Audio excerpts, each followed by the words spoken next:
माझं नाव लक्ष्मी शंकरराव ताटे आहे। व्यसन मुक्तीसाठी टाकले आहे आणि पण ते त्यांना काही त्याच्यावर प्रभाव पडला नाहीये। प्रभाव पडला नाहीये ना, आणि त्यांनी आमच्याकडून 1 लाख रुपया असा वसूल केलेला आहे। पण मग आणि त्याला संकलाने मारणे, झोडणे आणि असं त्याच्यावर प्रभाव टाकणे असे हे त्यांनी केलेले आहे। तिथे तुम्ही सोडवलं का? आम्ही त्यांना मुलाला सोडवलं नाही, ते उठून परत आले आहे।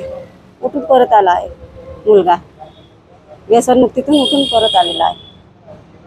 व्यवहार करून त्यांचे उपचार न करतात, त्यांच्यासोबत वर्तवणूक करतात असा एक प्रकार वडोदरा या ठिकाणी बोर्डा येथे सुरू असलेले जीवनज्योत व्यसनमुक्ती केंद्रामध्ये घडलेला आहे। त्याबाबत वडोदरा या पोलीस स्टेशनला काल दिनांक 14/5/2000 सुरू केलं। त्या व्यसनमुक्ती केंद्रामध्ये ज्या व्यसनाने असलेले जे नातेवाईक आहेत त्यांनी आपल्या मुलांना, कुणी भावाला त्या ठिकाणी ॲडमिट केलं आणि त्या व्यसनमुक्तीच्या अध्यक्षांनी त्यांना हमी दिली की आम्ही कुणी 30,000 अशी रक्कम घेतली आणि घेतल्यानंतर त्या ठिकाणी व्यसनमुक्तीच्या अध्यक्षाकडून त्या संपूर्ण पेशंटला एखाद्या बंद रूममध्ये 2 ते 3 महिने ठेवण्यात आलं आणि ठेवल्यानंतर त्या ठिकाणी व्यसनमुक्ती केंद्राच्या अंतर्गत ज्या प्रमाणे उपचार व्हायला पाहिजे होता। आज तुम्ही जे पत्रकार परिषद घेतला वडोदरा येथील जीवनज्योत व्यसनमुक्ती केंद्र अंतर्गत त्या अध्यक्षाकडे संचालक मंडळाकडून त्या पेशंटची आर्थिक लूटमार होत आहे। पेशंटसोबत गैरव्यवहार होत आहे, त्यांना अक्षरशः मारझोड करतात, त्यांना कोणताही वैद्यकीय उपचार न करता त्यांच्याकडून अवाढव्य पैसे उघडतात, त्यांना स्वतः गांजा, दारू, सिगारेट, बिगडी स्वतः अध्यक्ष पुरवतात आणि हे असून सुद्धा अध्यक्ष स्वतः व्यसनाधीन होऊन त्या ठिकाणी सेंटर जातात आणि मागील 2 ते 3 महिन्यापासून पेशंटला एका बंद घरामध्ये कोंडून ठेवल्या जातात। त्यांच्या नातेवाईकांसोबत त्यांचं बोलणं चालणं करून देत नाहीत।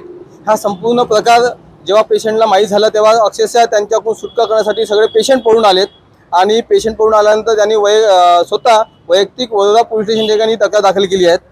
आमच्या या जनाक्रोश सामाजिक संघटनेच्या माध्यमातून मागणी आहे की या जीवनज्योत संचालक मंडळ आणि अध्यक्ष यांच्यावर तात्काळ फौजदारी गुन्हा दाखल करून अटक करावी आणि जिल्ह्यातील अशा बोगस व्यसनमुक्ती केंद्र जे असतील त्यांच्यावर योग्य कारवाई करून यांच्यावर योग्य कठोर कारवाई करावी।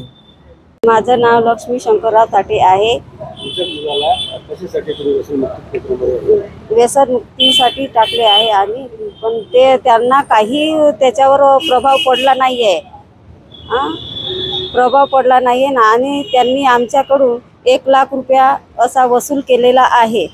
पण मग आणि त्याला संकलाने मारणे, झोडणे आणि असं त्याच्यावर प्रभाव टाकणे असे हे त्यांनी केलेले आहे। तिथे तुम्ही सोडवलं का? आम्ही त्यांना मुलाला सोडवलं नाही, ते उठून परत आले आहे।